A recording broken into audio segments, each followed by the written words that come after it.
Muy buenas noches, ¿cómo están?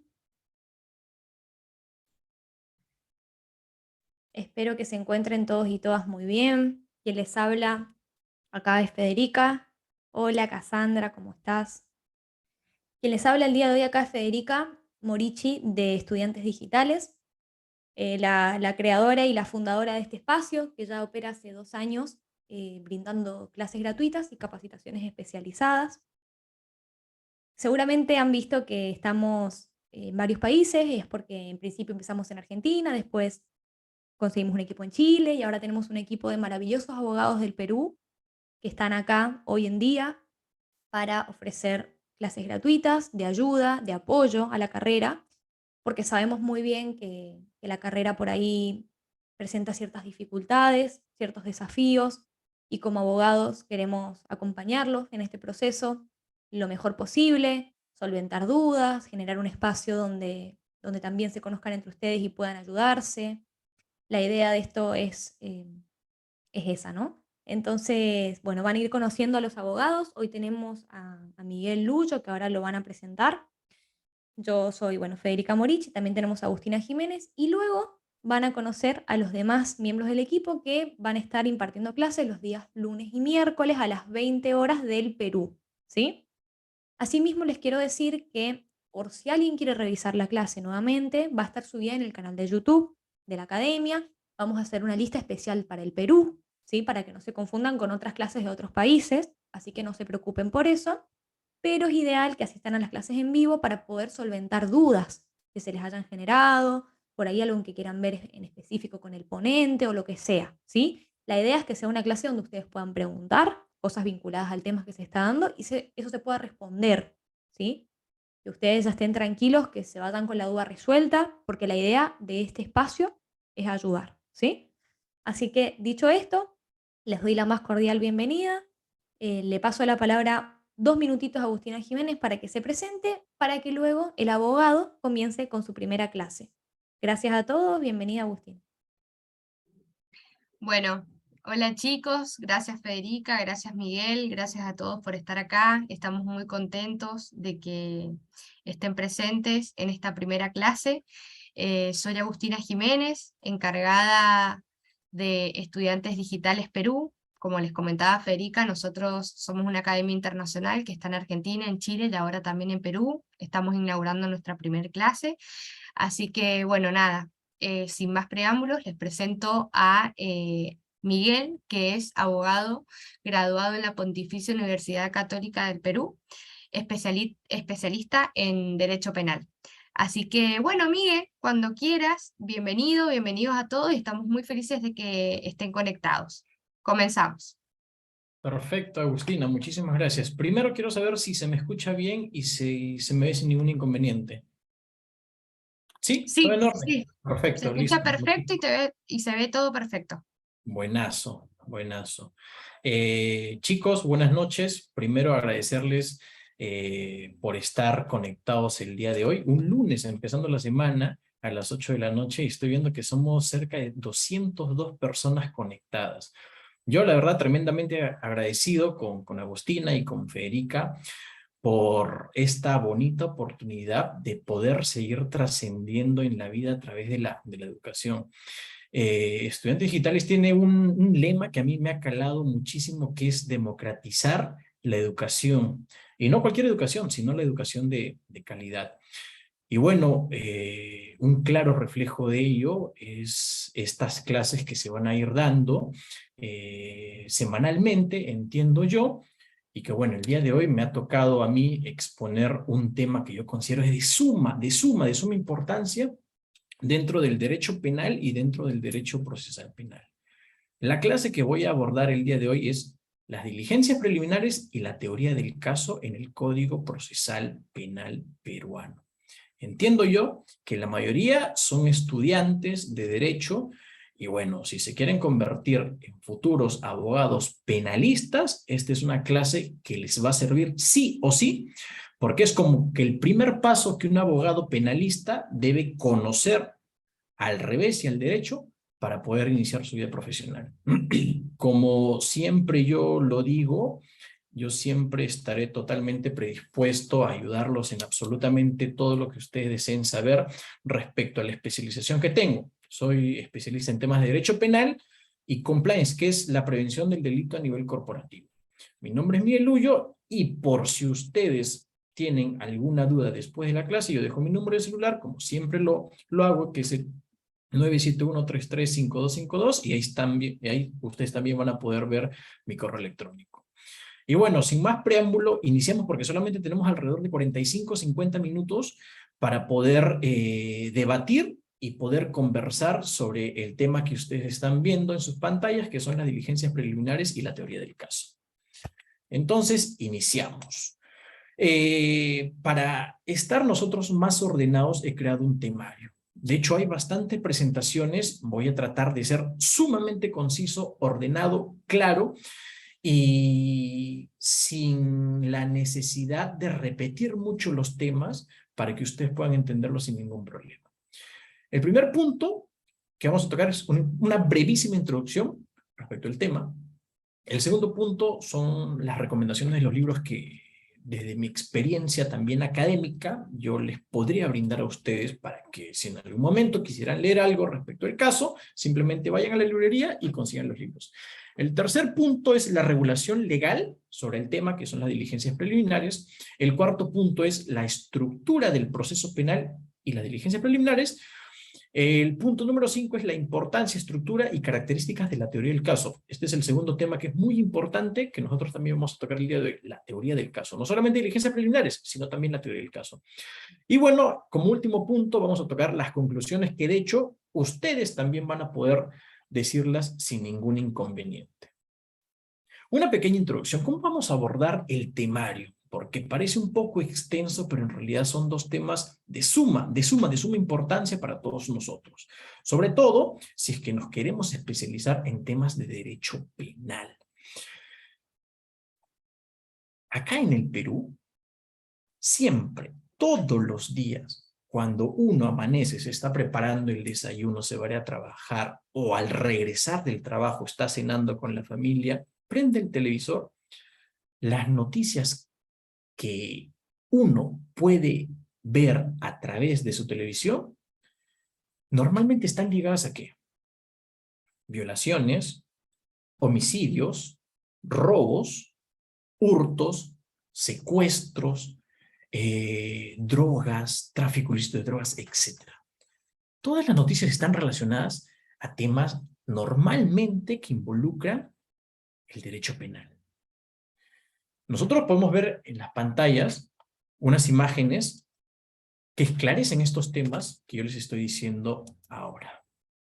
Y nosotros nos podemos preguntar, ¿qué hacer si en algún momento nos especializamos o nos llegamos a especializar en derecho penal y abordamos un caso?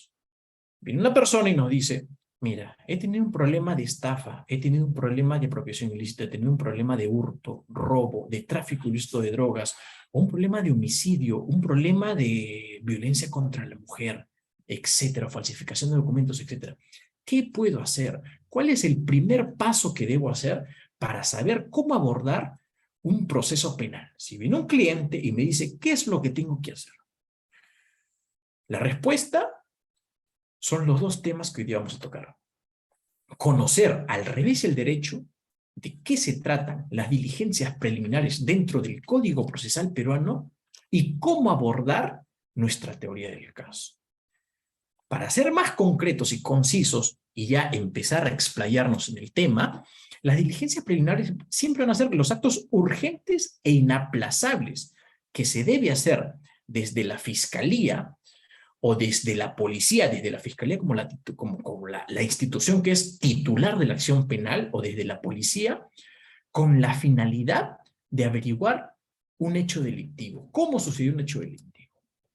Y la teoría del caso es o será la estrategia que nosotros como abogados defensores tenemos que plantear para poder defender a nuestro cliente o plantear frente a una fiscalía o frente a un juez, luego, evidentemente, en un juicio, sobre cómo hacer nuestra estrategia de defensa respecto de los hechos que deben ser probados en juicio. Eso es en corto, en sencillo, diciéndolo de manera concreta, qué es lo que vamos a abordar el día de hoy, cuáles son los temas que vamos a abordar el día de hoy. Previamente a eso, como les dije, les voy a recomendar unos libros. El libro básico para saber y comprender el proceso penal es el que ustedes están viendo en sus pantallas. El Derecho Procesal Penal, las lecciones que es de César San Martín Castro, que es evidentemente un jurista muy reconocido acá en el Perú.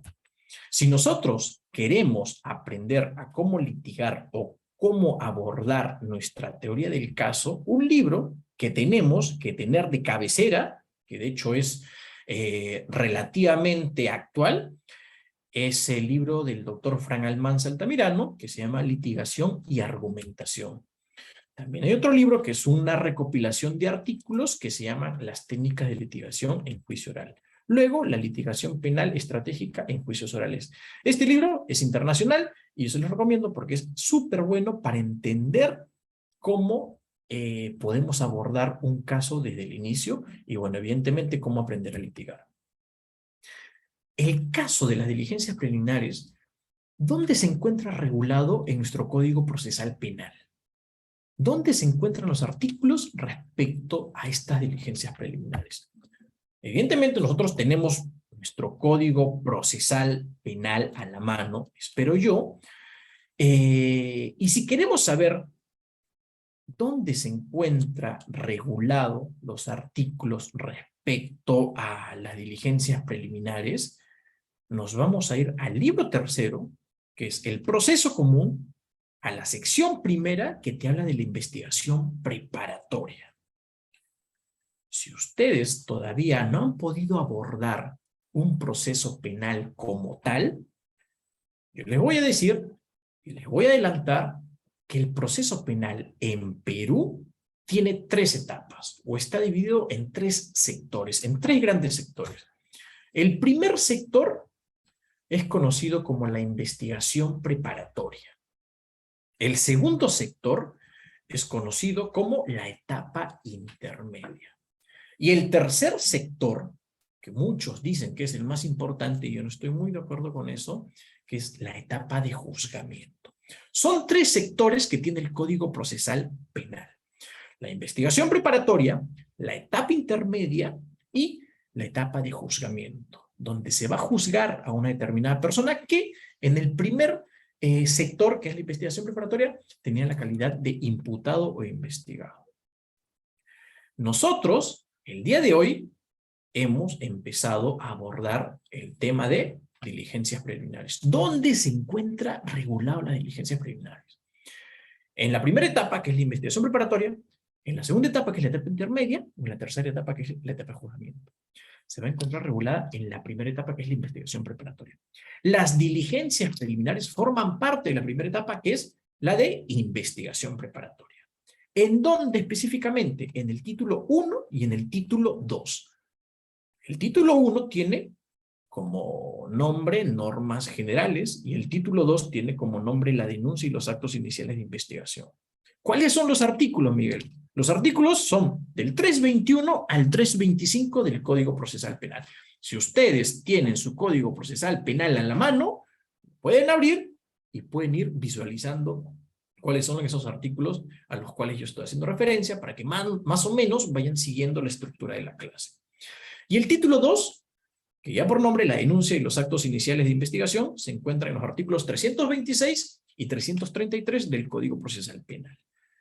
Entonces, ya sabemos dónde se encuentran regulados los artículos referidos a las diligencias preliminares. ¿Dónde se encuentran las diligencias preliminares? Dentro del primer sector del proceso penal común, que es el de la investigación preparatoria. Recuerden, muchachos, nos encontramos recién en el inicio de un proceso penal, en la investigación preparatoria, y dentro de la investigación preparatoria, en esta etapa, subetapa más chiquitita que se llama las diligencias preliminares, que van a ser los actos urgentes e inaplazables que tiene que hacer la Fiscalía como titular de la acción penal, o la policía, que siempre evidentemente trabaja de la mano con la Fiscalía para poder llevar a cabo una debida investigación. Es el paso más importante para saber si un hecho es considerado o puede ser considerado como delictivo o no.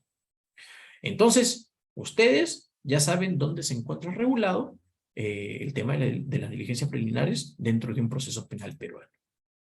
Ahora, esto más o menos es para reforzar lo que acabo de mencionar. La estructura del proceso penal y las diligencias preliminares. ¿Qué son las diligencias preliminares? El proceso penal, como yo les acabo de decir, tiene 3 etapas. Ahí, para más o menos refrescar la memoria, está la investigación preparatoria, la etapa intermedia y la etapa de juzgamiento. Nosotros no vamos a hablar en lo absoluto de las 2 etapas que vienen después de la investigación preparatoria. Es decir, la etapa intermedia y el de juzgamiento. Quizás sea materia de otra clase. Y dentro de la investigación preparatoria existen también 2 etapas. Una que es la subetapa de las diligencias preliminares y luego cuando se formaliza la investigación. No vamos a hablar, muchachos, de la formalización de la investigación dentro de la primera etapa, que es la investigación preparatoria. Solamente de las diligencias preliminares. Tenemos tiempo suficiente para poder abordar ese tema. Si quisiéramos hablar de las diligencias preliminares y de la investigación propiamente dicha formalizada, en realidad no me va a alcanzar el tiempo. Va a ser materia de otra clase. Pero tenemos tiempo para poder seguir puntualizando un poco más respecto a lo que yo les estoy mencionando, porque además vamos a tocar un tema que también es de suma importancia, que es la teoría del caso. Y la teoría del caso está estrechamente relacionada a las diligencias preliminares. Tú no puedes iniciar unas diligencias preliminares desde el punto de vista fiscal como representante del Estado o desde el punto de vista de la defensa técnica individual personalizada si es que no sabes o si es que no pones en práctica cuál es tu teoría del caso, es decir, la estrategia que tú vas a tener para poder defender a una determinada persona cuando te venga a decir, he sido sujeto de robo, de hurto, de una lesión, o estoy siendo investigado de manera indebida. Entonces, para más o menos ir ya aterrizando el tema, la investigación preliminar tiene varios puntitos que vamos a tocar ahorita que son de suma importancia y ustedes lo deben conocer, sí o sí.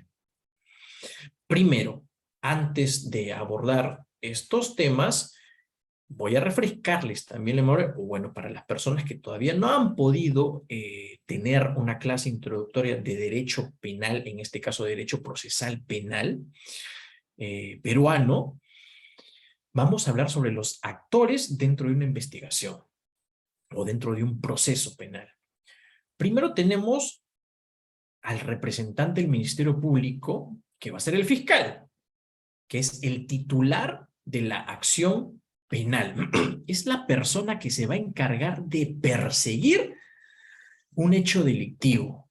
¿A qué te refieres, Miguel, con perseguir un hecho delictivo? Es la persona que se va a encargar de investigar un hecho delictivo, una noticia criminal. Es decir, si a la fiscalía le llega la noticia criminal de que han estafado a Pepito, tiene que iniciar sus actos de investigación para poder llegar a conocer si es que verdaderamente se llegó a estafar a Pepito o no.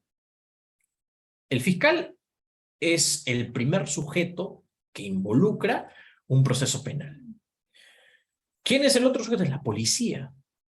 ¿Cuál es la labor de la policía dentro de una investigación penal, dentro de un proceso penal?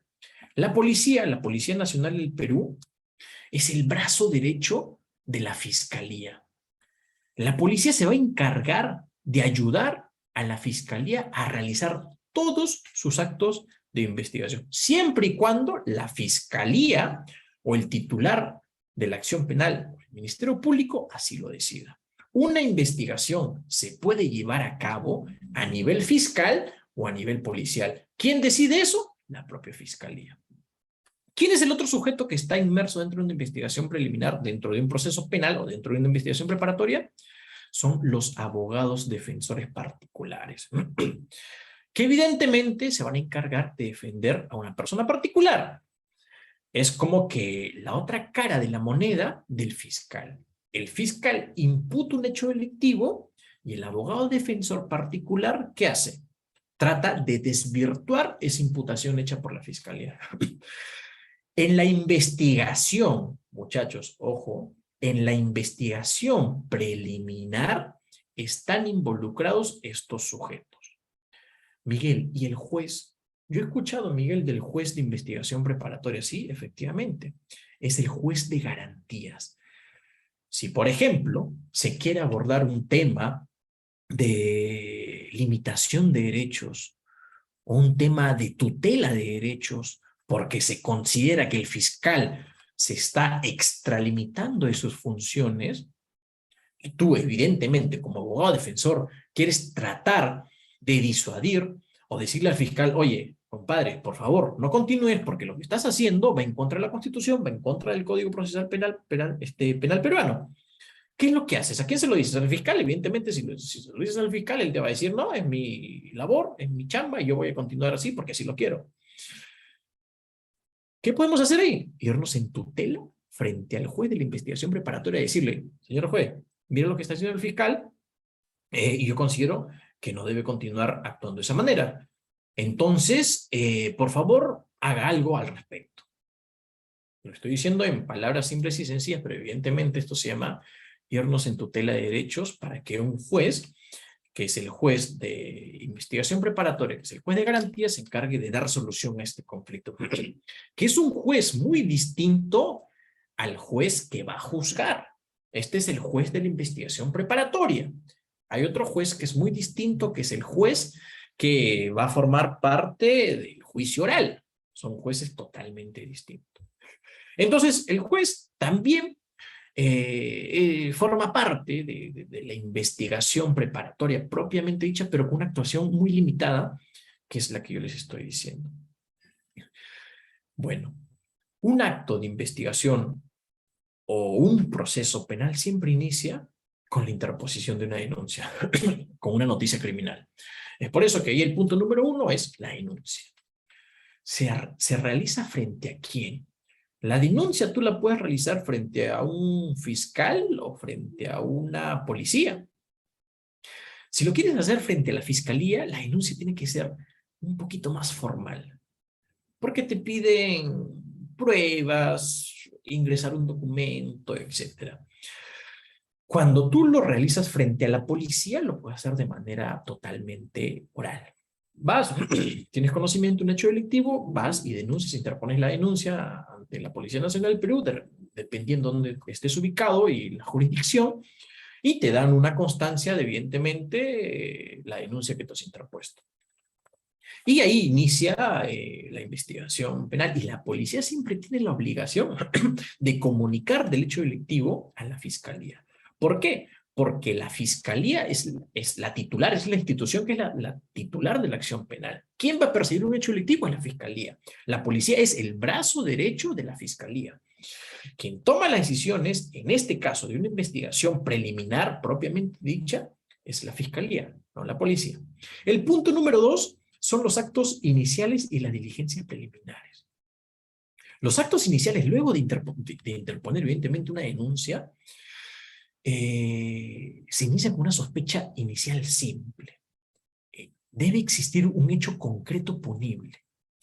Y frente a los hechos concretos punibles, ¿qué se debe hacer? Si son diligencias preliminares, si son diligencias que se deben concretar sí o sí en ese momento, en ese específico momento en el cual se ha interpuesto una denuncia. Los actos urgentes e inaplazables. ¿Cuánto tiempo tenemos para nosotros poder realizar estas diligencias preliminares? Tenemos aproximadamente 60 días, que pueden variar dependiendo de la complejidad del hecho delictivo, del hecho punible o de lo que se intente investigar. Luego el punto número 3 es la investigación preliminar. La inspección preliminar, disculpe, que es la constitución en el lugar de los hechos o la inspección por parte del fiscal. Es decir, si sucede un homicidio y está el cuerpo tendido en la calle, quien tiene que constituirse en el lugar de los hechos es el fiscal. Y tiene que dejar constancia de lo ocurrido y de lo que se encuentra en el lugar del delito. Evidentemente, todo, absolutamente todo, debe quedar debidamente documentado. En actas, en fotos, en videos, etc. Pero todo lo que se encuentra al realizarse la inspección preliminar debe quedar debidamente documentado. ¿Por qué? Porque son los actos iniciales y son las diligencias preliminares que van a servir a futuro para generar elementos de convicción. Miguel, ¿y para qué sirven las investigaciones a nivel preliminar o las investigaciones preparatorias propiamente dichas? Al finalizar una investigación, el fiscal tiene dos opciones: o acusar o sobreseer. Si acusa, ¿frente a quién acusa? Frente a un juez. Si acusa frente a un juez, tiene que tener elementos de convicción para evidentemente acusar a una persona frente a un juez que va a tomar la decisión respecto a esta acusación. Si el fiscal, después de haber realizado sus investigaciones y sus diligencias preliminares y la formalización de una denuncia, considera que no hay evidencia suficiente para poder continuar con la investigación, simplemente va a sobreseer la investigación. Pero bueno, eso es más o menos lo que podría suceder si es que se continúa con la investigación. Nosotros, ahorita en este momento, estamos tocando solamente la primera subetapa de la investigación preliminar. Ya hemos visto el primer punto, que es la denuncia, luego cuáles son los actos iniciales y las diligencias preliminares. Hemos hablado sobre la inspección preliminar, que es la inspección preliminar, y ahora nos toca abordar el informe policial. ¿Qué es el informe policial, Miguel? ¿Cómo está estructurado el informe policial? Yo les acabo de decir que la investigación y las diligencias preliminares pueden llevarse a cabo a nivel fiscal, es decir, en la fiscalía propiamente dicha, que la fiscal realiza los actos de investigación, la o el fiscal realiza los actos de investigación. Pero también existe otra posibilidad. La segunda posibilidad es que la fiscalía decida dar la investigación, bueno, los actos de investigaciones preliminares a la Policía Nacional del Perú. ¿Para qué? Para que ellos se encarguen de hacer todas estas gestiones que son urgentes e inaplazables, para que luego, evidentemente, ellos puedan emitir, ellos me refiero a la Policía Nacional del Perú, puedan emitir un informe policial. ¿Qué es el informe policial? Es el producto de las actuaciones policiales, justamente como yo lo he puesto ahí en el punto número 4. ¿Qué contenido tiene este informe policial? Tiene unos antecedentes, tienen diligencias, cuáles son las diligencias que se llevaron a cabo, tiene el análisis de los hechos. ¿Y qué va a contar este informe policial? O la policía que está encargado o que fue encargado de realizar un informe policial va a juntar las actas, las manifestaciones de las personas a las cuales ha llamado a declarar, las pericias, si es que existen pericias, y la comprobación de domicilio y los datos de la persona que está siendo investigada. Aquí un dato muy importante. Esta es la labor de la Policía Nacional del Perú en el Código Procesal Penal Peruano del 2004. Antes existía otro código, que era el Código de Procedimientos Penales. Y esto es muy importante porque muchas personas no lo toman en consideración y recién empiezan como que a darse cuenta de la importancia de lo que le voy a decir ahora, cuando empiezan a litigar o cuando ya están en la propia cancha y tienen que decidir respecto de qué es lo que hace al momento de llevar a cabo una investigación preliminar o unas diligencias preliminares a nivel policial. Anteriormente, con el Código de Procedimientos Penales, la Policía Nacional del Perú podía emitir una opinión respecto de los hechos que se había encargado de investigar. Es por eso que anteriormente el informe policial se dividía en dos puntos. Al terminar, evidentemente, el informe policial se divide en dos puntos: un atestado o un parte. Estoy hablando, ojo, del Código de Procedimientos Penales. Un atestado, ¿qué quiere decir un atestado? Si el informe policial de una investigación con el antiguo código, que es el Código de Procedimientos Penales, emitía un informe policial diciendo que es un atestado, uno entendía que la conclusión de la policía era que la persona investigada sí había cometido delito. Si terminaba siendo un parte o tener el nombre de parte, este informe policial como parte, la policía evidentemente terminaba concluyendo de que no se había cometido un delito. Miguel, Anteriormente, sí, te interrumpo un segundo. Acá los chicos están haciendo una pregunta. ya, Dos perfecto. preguntas. Dice, doctor, buenas noches. ¿Qué pasaría si se pasarían de los 60 días? Lo que estábamos hablando recién. Sí, justamente a eso íbamos a llegar. Acá están las etapas de la investigación. Esto es la investigación preliminar y que se pasen o no se pasen. Por ejemplo, el plazo que dice el Código Procesal Penal es de 60 días. Pero hay casos simples, hay casos complejos y hay casos de crimen organizado. Esto va a depender de la propia fiscalía y del análisis de los hechos que pueda hacer la propia fiscalía. Bien, Esto viéndolo del punto de vista del titular de la acción penal, porque por ejemplo, acá dice el tiempo que se fija son 60 días o fijar un plazo distinto, máximo 120 días en los casos simples. En los casos complejos, máximo 8 meses. ¿Qué es lo que podría hacer si es que se pasan del tiempo? Lo que normalmente se conoce en el derecho procesal penal es como pedir la emisión de un pronunciamiento a nivel fiscal, diciéndole, por si acaso, yo he tomado conocimiento de que tú dijiste que ibas a investigar este caso por un tiempo determinado. Ese tiempo determinado ya concluyó, emite tu pronunciamiento. Si tú te sigues pasando, ya, yo les acabo de mencionar que existe un juez de garantías dentro de la investigación preparatoria. Me voy donde el juez de garantías y le digo, por favor, señor juez, acá el señor fiscal me dijo que tenía un determinado plazo para poder investigar un hecho delictivo, ya se ha pasado el plazo ya concluyó, quiero que usted controle el plazo. Y es lo que se llama control de plazo a nivel judicial porque se lo está pidiendo un juez de garantías. Eso pasaría, Agustina. bien, bien, bien, bien, bien, bien. También, ¿Continúo o hay también otra pregunta? pregunta, una última pregunta y listo. Dice, ¿el Ya. plazo de la investigación preliminar se computa desde el hecho o desde la fecha de disposición de inicio de investigación preliminar? Desde el inicio de la investigación preliminar, no desde el hecho delictivo. Listo, te dejo tranquilo, Ya, Miguel. perfecto. Bueno, me quedé en el tema de la diferencia que existía y que es muy importante que nosotros tengamos en consideración sobre la labor de la Policía Nacional del Perú en el antiguo Código de Procedimientos Penales y en el nuevo Código Procesal Penal. Anteriormente, la policía podía emitir una opinión y decir, sí, pues, yo considero que luego de haber realizado estas gestiones propias de mi dependencia policial, esta persona sí ha cometido el delito o no ha cometido el delito. Y la fiscalía, y emitía este informe policial, y este informe policial tendría que ser remitido a la fiscalía. ¿Y qué hacía la fiscalía? La fiscalía tomaba como cierto lo que le estaba diciendo la policía. Entonces, formalizaba la investigación. Eso hoy en día ya no se puede hacer. Eso hoy en día ha cambiado con el Código Procesal Penal peruano, que está mal llamado Nuevo Código Procesal Penal Peruano, porque es del 2004.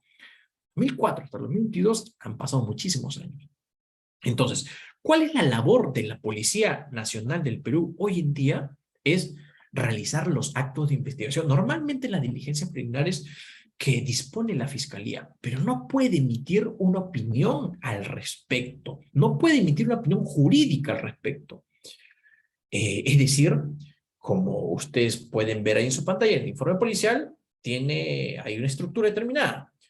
Evidentemente, hablar de los antecedentes, que es decir, cómo se cometió el hecho delictivo o cómo tomó conocimiento de la noticia criminal, cuáles son las diligencias que realizó propias de su cargo, propias de la Policía Nacional del Perú, cuál es el análisis de los hechos que ellos hacen. Evidentemente es un análisis propio de la Policía Nacional del Perú, y va a adjuntar las actas, manifestaciones, pericias, comprobación de domicilio y datos del imputado, pero no puede emitir una opinión jurídica respecto de los hechos que he investigado. Este informe policial lo tiene que remitir, evidentemente el efectivo que está a cargo de la investigación, tiene que remitir este informe pericial a la fiscalía. Y la fiscalía, con esa documentación que normalmente pueden ser las diligencias preliminares, va a decidir si formaliza o no formaliza la investigación. Si formaliza la investigación, va a continuar porque evidentemente considera que hay hechos o indicios reveladores de que se está cometiendo o se ha cometido un delito. Si decide no formalizar ni continuar con la investigación, lo que va a hacer es archivar el caso. ¿Y qué pasa si lo archiva? Evidentemente, dice, oye, acá yo no veo ningún indicio revelador de que se haya cometido algún hecho delictivo. Para mí, como fiscal, como titular de la acción penal, luego de realizar el análisis de los hechos, yo considero que no hay delito.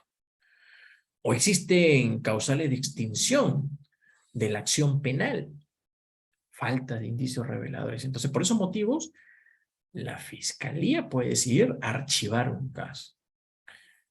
Ese es desde el punto de vista de la fiscalía. Pero desde la defensa técnica, ¿qué es lo que puedo hacer? Interpongo pues un recurso de elevación de actuados.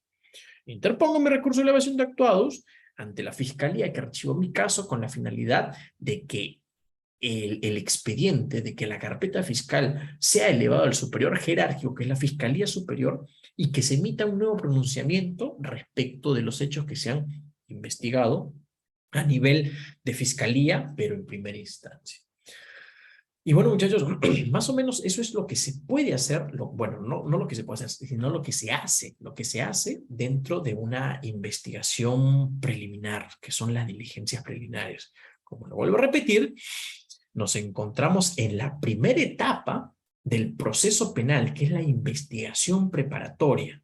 Y dentro de esta etapa de investigación preparatoria existe una subetapa, que son las diligencias preliminares, que son los actos urgentes e inaplazables que tiene que hacer la fiscalía con ayuda de la policía para poder saber si una noticia criminal, si una denuncia tiene indicios reveladores de la comisión de un hecho delictivo. ¿Qué se pueden hacer en esta suerte de subetapas pequeñas dentro de la investigación preparatoria? Manifestaciones de la persona que está interponiendo la denuncia, manifestaciones de los testigos que está ofreciendo esta persona al momento de interponer una denuncia, las actas de visualizaciones, no sé, de videos, de cámaras fotográficas, las inspecciones preliminares en el lugar de los hechos, las tomas fotográficas, de videos, etcétera. Son todos los elementos urgentes que uno puede conseguir al momento de iniciar una investigación preliminar. Y bueno, acá como ya lo había puesto también en pantalla, estos son los plazos que tiene más o menos la investigación preliminar, que va a depender mucho del caso que se va a investigar. Para casos simples, para casos complejos, para casos de crimen organizado. 60 días o fijar un plazo distinto, máximo 120 días. Para casos complejos, máximo 8 meses. Para casos de crimen organizado, máximo 36 meses. Ahí están los artículos también en donde pueden ustedes verificar lo que el propio Código Procesal Penal está diciendo respecto a la investigación preliminar. Y bueno, ya dejando de lado la investigación preliminar, que lo hemos abordado de una manera, espero yo, bastante simple y concreta, porque quiero que sea entendido así, de manera simple, sencilla y concreta. Pasamos ahora a un tema que yo considero que debe ir de la mano de la investigación preliminar o de la mano de las diligencias preliminares. Cuando ya más o menos formas parte de la fiscalía como titular de la acción penal o como abogado defensor, cuando tienes en la mesa de tu estudio un caso y no sabes cómo abordarlo. Esto es más o menos hablando ya desde la experiencia. Hemos visto un tema académico respecto de qué hacer en esta subetapa de la investigación preparatoria y ahora nos vamos a la cancha en sí, desde el punto de vista de mi experiencia, sobre lo que uno tiene que hacer o puede hacer cuando decide asumir una defensa o cuando decide también acusar frente a una investigación. Existen muchas aproximaciones acerca del concepto de la teoría del caso. Así, por ejemplo, Herbert Benavente Chorre señala que la teoría del caso es el planteamiento metodológico que cada una de las partes deberá realizar desde el primer momento en que han tomado conocimiento de los hechos, con el fin de proporcionar un significado u orientación de los hechos, normas jurídicas, ya sean sustantivas o procesales, así como el material probatorio que se ha recabado. Idea principal, planteamiento metodológico. Tú tienes un caso, tienes que leerlo, tienes que conocerlo al revés y al derecho, y en base a eso tú tienes que ponerte a pensar, ¿cómo planteo mi estrategia de defensa si es que voy a ser un abogado defensor particular? ¿O cómo planteo mi estrategia de acusación si es que pienso que en este caso hay indicios reveladores de que se ha cometido un hecho delictivo y quiero acusar a este individuo frente a un juez porque ha cometido un delito?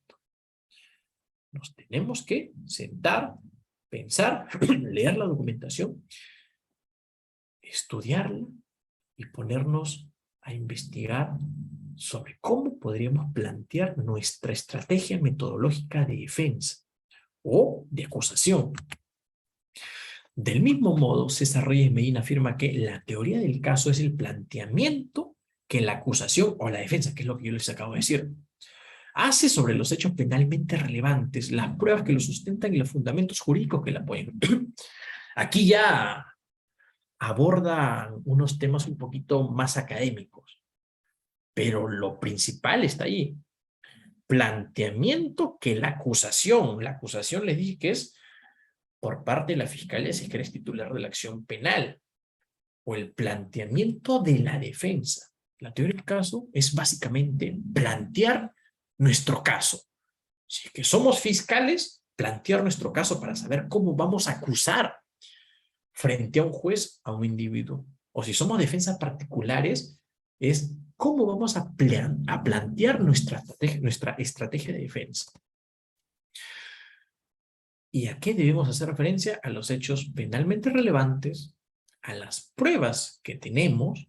Las pruebas se llaman pruebas cuando son actuadas en juicio, cuando están todavía estas documentales en la etapa de investigación preparatoria, se llaman elementos de convicción, porque son elementos que van a servir para convencer al juez de que se ha cometido o de que se va a cometer un hecho delictivo. Y tenemos que saber también cuáles son los fundamentos jurídicos que van a apoyar nuestra estrategia de defensa o nuestra estrategia de acusación. Por otro lado, para los autores chilenos, Blanco Suárez y Moreno Holman, la teoría del caso corresponde a la idea central que adoptamos para explicar y dar sentido a los hechos que se presentarán como fundantes de una historia, permitiendo dar cuenta de la existencia de una determinada teoría jurídica, que es básicamente conocer cuáles son los hechos que en algún momento nosotros vamos a tener que utilizarlos para poder acusar o para poder defender a nuestro cliente. El profesor norteamericano Vinnie Miller, practicante de la teoría del storyline, menciona que esta versión, el operador del derecho describe la historia del caso teniendo en cuenta el contexto en el que se contará. La teoría del caso es una instantánea, un marco, esencia de la historia o de lo que el caso se trata, por lo que debe de existir coherente que los elementos que la crean. Es decir, que nosotros al momento de acusar a alguien o al momento de defender a alguien debemos contar una historia. Y esta historia surge de cuál es el planteamiento que vamos a tener para poder, evidentemente, mostrársela frente a quién, frente a un juez. Debe ser, evidentemente, una historia coherente. Y en resumen, podemos decir que la teoría del caso es una herramienta que utilizaremos en el juicio oral para demostrar nuestra posición sobre un hecho. Es una herramienta que utilizaremos para la búsqueda de la verdad. Es una herramienta que nos servirá de plan, estrategia y visión para demostrar un hecho. Es una herramienta que nos servirá para mostrar los hechos que debemos probar. Es una herramienta que nos servirá para reconstruir hechos que deberán ser debidamente probados.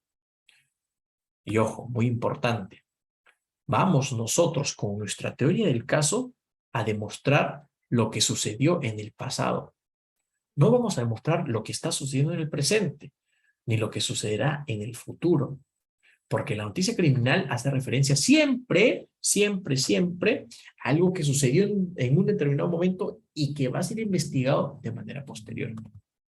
Miguel, tú me has hablado de forma académica cuál es la teoría del caso o más o menos qué engloba la teoría del caso. Pero así, hablando de manera natural, ¿cómo yo puedo estructurar mi teoría del caso? Señores, es simple.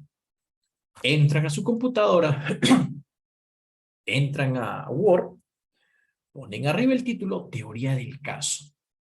Lo primero que tienen que hacer es identificar a las partes procesales y dónde está ubicado su expediente judicial, su carpeta fiscal o su carpeta policial. Denunciado, denunciante, carpeta policial o expediente, ubicación, dónde está, si está en un juzgado, si está en una fiscalía y cuál es la etapa procesal. Tienes que tener tú muy en claro cuáles son los datos del proceso. Tienes que tener muy en claro cuál es la imputación que se hace en contra de la persona que tú estás defendiendo o la imputación del individuo que tú vas a acusar en un determinado momento. Debes saber qué se está denunciando específicamente contra él. Luego de eso, de que tienes los datos bien marcados y tienes los datos muy en claro y que sabes cuál es la imputación del hecho delictivo, tú tienes que luego de haber revisado toda la documentación, empezar a pensar diciendo, ¿cómo acuso a esta persona o cómo defiendo a esta persona? ¿Cuáles son los elementos de convicción que cuento yo para poder acusar a esta persona? ¿Cuáles son los elementos de convicción que están inmersos en la carpeta fiscal o en la carpeta policial para yo poder defender a esta persona? Entonces, en base a eso, tú vas a saber cómo acusar o cómo defender a una determinada persona. Si tú no sabes qué delito se le está imputando o qué delito se está investigando a una determinada persona y no sabes cuáles son los elementos de convicción que pesan contra esa persona, no vas a saber plantear una adecuada teoría del caso. Este documento, que va a ser el resumen de tu estrategia de acusación o el resumen de tu estrategia de defensa, debe estar en la tapa de tu carpeta fiscal. Porque no solamente te puede ayudar a ti, también puede ayudar a las personas que trabajan contigo. Sucede siempre que cuando tú empiezas a trabajar, sea solo, en un estudio, con demás personas, un caso no solamente lo terminas viendo tú, lo terminan viendo varias personas conjuntamente contigo. Y la forma más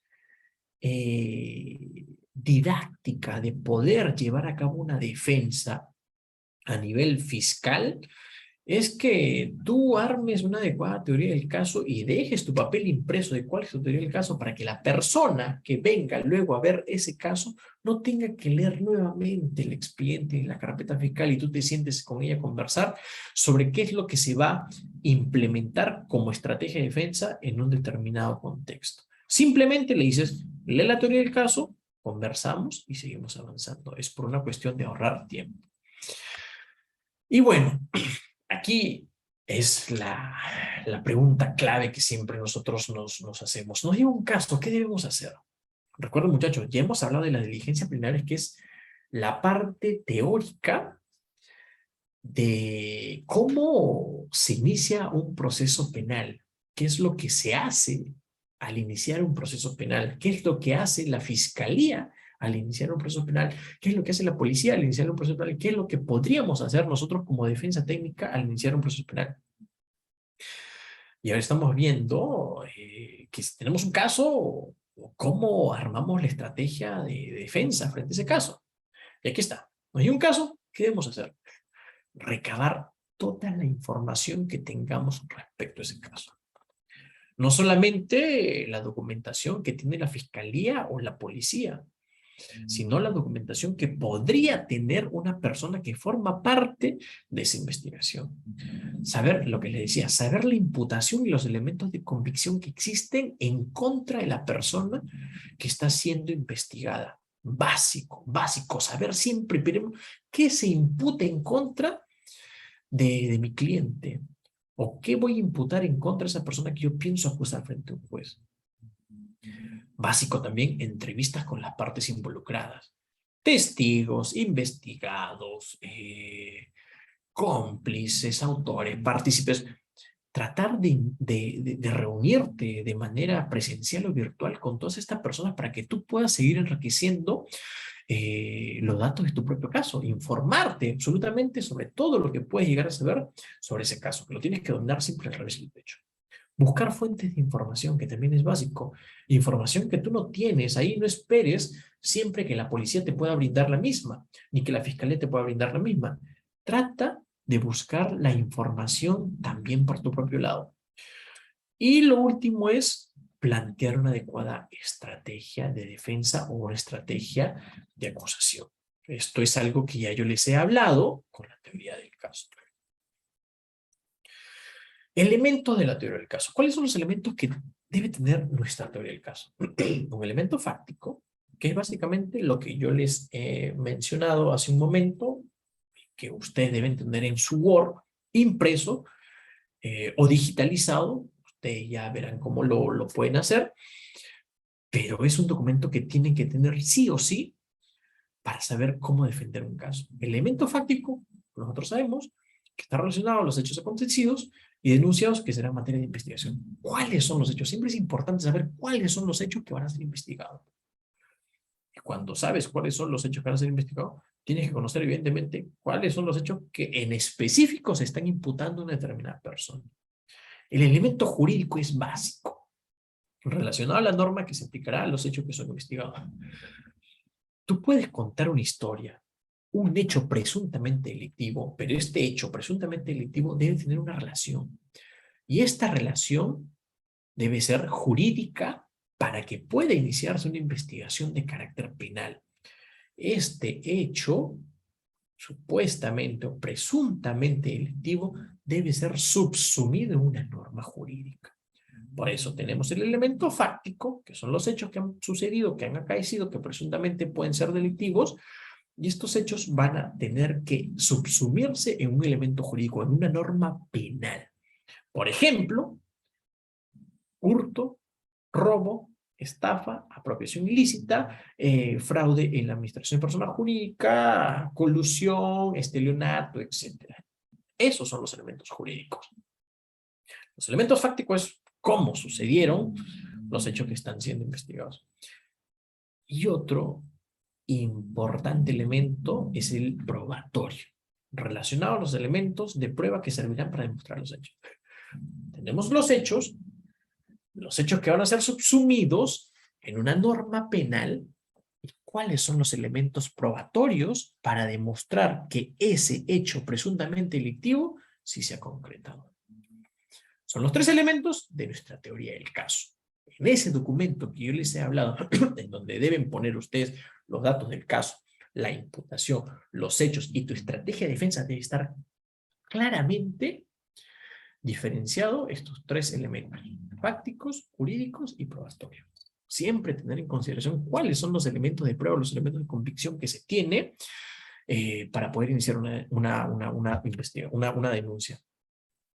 Acá ya vamos terminando cuáles son las características de nuestra teoría del caso. Tratemos de que sea sencillo, que sea creíble, que tenga suficiencia jurídica, que sea muy flexible y que sea único. Que sea sencillo porque necesitamos entender un hecho de la manera más simple. Si no lo entendemos de la manera más simple, no vamos a poder contarlo, no vamos a poder expresarlo. Tú tratas de transmitir un hecho de la manera más simple cuando has comprendido a cabalidad este hecho. Haz la prueba contigo mismo al momento de explicar un determinado tema. Si se te hace muy complejo entender el tema y poder explicarlo, imagínate lo complicado que puede ser para las personas que te están escuchando. Entonces, en base a eso, nuestra teoría del caso debe ser sencilla. Debe tener un sentido común que nos haga creer que evidentemente lo que vamos a defender o lo que vamos a acusar ha sucedido en la realidad. Suficiencia jurídica, ¿por qué? ¿Cuáles son las normas que vamos a aplicar? Y flexibilidad, porque debe adaptarse al desarrollo del proceso y de la pretensión de lo que estamos pidiendo. Única, porque siempre desde un primer momento debemos mantener una sola teoría del caso, porque lo contrario carecería de sentido, carecería de coherencia si estamos como que cambiando de teorías durante toda la etapa de investigación preparatoria o durante toda la etapa de este proceso. Y bueno, ya siendo exactamente las 8:58 de la noche, y en donde espero haya podido abordar de la manera más entendible posible estos dos temas que yo considero sumamente importante, llegamos a la siguiente conclusión. Que no puede llevarse a cabo o no se puede abordar una adecuada defensa si es que no tenemos conocimiento de cuáles son las diligencias preliminares y si es que no tenemos un claro conocimiento de cómo armar una estrategia de defensa. Si nosotros sabemos, que lo hemos hablado en media hora aproximadamente, cuáles son las diligencias preliminares que se hacen normalmente al iniciar una investigación, nosotros vamos a tener muy en claro cuál es la teoría de nuestro caso, si es que queremos acusar o si es que queremos defender a una determinada persona. Van de la mano, van de la mano. El tema de las diligencias preliminares es un tema académico que se va a concretar en el momento en que nosotros podamos establecer nuestra teoría del caso con todo lo que nosotros ya hemos conversado en esta hora. Y bueno, siendo exactamente, bueno, las 8:59, yo solamente quiero agradecer por la oportunidad de poder llegar a ustedes un lunes a las 8 de la noche. Hemos sido, bueno, ahorita somos 259 personas, demasiadas personas, y bueno, si es que hay algunas que otras preguntas, yo quedo totalmente dispuesto a poder absolverlas. Muchas gracias. Sí, sí, Miguel, ahí te leo algunas preguntas, si te parece. Ya, perfecto. Bien, dice Jairo Gutiérrez, dice, ¿el presidente puede entrar a una investigación preliminar ya que él goza de inmunidad parlamentaria? Sí, bueno, esa es una lucha constante, es algo que en nuestro país se está viendo de manera actual. Yo considero que no, que no, que no. Hay otras personas que dicen que sí, que simplemente son diligencias preliminares, una investigación preliminar que se puede hacer contra cualquier persona. Y las teorías respecto de ellos son diversas. Hay personas que dicen que sí puede ser investigada, hay otras personas que dicen que no puede ser investigada. ¿Cuál es mi posición? Que en realidad no podría ser investigada porque gozan de una inmunidad parlamentaria. Es como que no le van a dejar hacer su labor de presidente. Cada rato lo pueden estar investigando, llamando a declaraciones, a diligencias, etcétera, cuando tiene en principio cosas muchísimo más importantes que hacer. Bien, gracias, Miguel. Dice Wilber Jefferson, dice, doctor, buenas noches. En el caso de los 15 días, que estábamos hablando de los plazos, ¿está también en la investigación preliminar? No hemos mencionado 15 días, dijimos que el plazo de las diligencias preliminares, según el Código Procesal Penal, son 60 días. Pero eso va a depender de la propia fiscalía. Puede ser 30 días, puede ser 20 días, puede ser 70 días, 80 días, pero de ningún modo pueden ser 120 días porque es el plazo propiamente dicho de la investigación preparatoria. Bien. Acá Ingrid Román dice, hace una pregunta que es bastante interesante, que les puede servir a todos los compañeros, que dice, una pregunta, ¿para los casos penales se puede usar el Código Penal o solo necesariamente el Código Procesal Penal? Ah, genial. Es una muy buena pregunta. Sí, lo que sucede es que en materia penal, el propio código, dentro de un código existen subcódigos chiquitos. El código penal es la estructura de la comisión de los hechos delictivos. O sea, el código penal, no el código procesal penal, el código penal te dice cómo se comete un determinado delito. Por ejemplo, cómo se comete el hurto, cómo se comete la estafa, cómo se comete la apropiación ilícita, cómo se comete la colusión o un acto desleal o el delito de estelionato. El Código Penal te dice, te especifica a través de diversas normas cómo se configura la comisión de un hecho delictivo. Son varios artículos en donde te dicen específicamente cuáles son los delitos por los cuales una persona puede responder penalmente. El Código Procesal Penal, a diferencia del Código Penal, te explica el proceso de cómo este delito, si es que se ha configurado, va a ser investigado ya frente a un juez a través de la puesta en conocimiento por parte de la Fiscalía y bueno, los descargos por parte de una defensa privada. Pero el Código Penal, como lo he dicho, solamente identifica el delito en sí, y el Código Procesal te dice cómo se lleva a cabo un proceso luego de haberse tomado conocimiento de un hecho delictivo. Bien, genial. Y la última, y ya cerramos, dice, dice Mendocilla Baltasar, ¿sería arbitrario si se pide ampliación de los plazos en la primera etapa de investigación? Va a depender en realidad mucho del caso en concreto. La pregunta es muy buena, pero es un poco genérica, porque los casos, como lo hemos visto, hay casos simples, hay casos complejos, hay casos de crimen organizado, y siempre cuando se pide una ampliación del plazo, que normalmente lo pide la Fiscalía como titular de la acción penal, porque necesita más tiempo, en principio digo que necesita más tiempo para continuar con su investigación, lo tiene que argumentar, lo tiene que argumentar.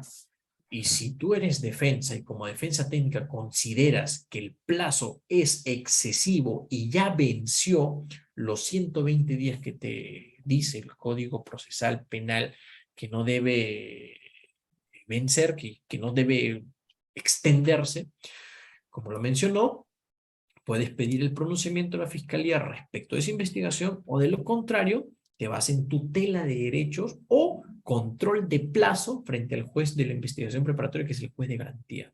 Le dices al juez, por favor, mira, me he dado cuenta que este fiscal está extendiendo los plazos de manera innecesaria.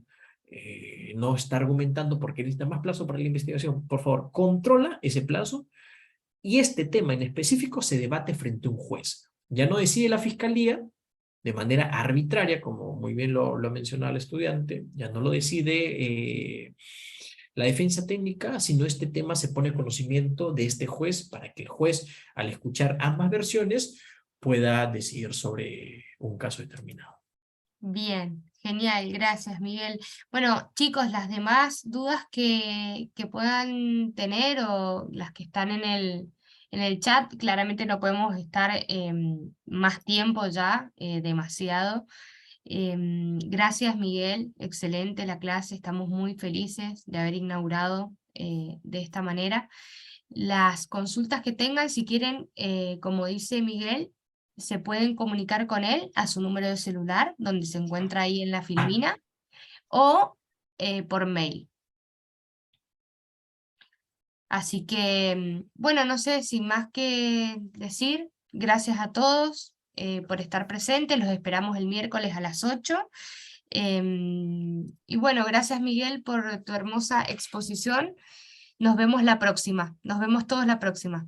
Muchas gracias, Perfecto. Agustina. Muchísimas Muchísimas gracias. gracias, Miguel. Que estén muy bien y cualquier otra duda que haya quedado, como bien dijo mi colega, pueden contactarse con el doctor por el correo electrónico o por su celular. Muchísimas gracias y nos vemos el miércoles. Chau, chau. Chao, Chao, chao, chao, buenas hasta luego, noches. gracias.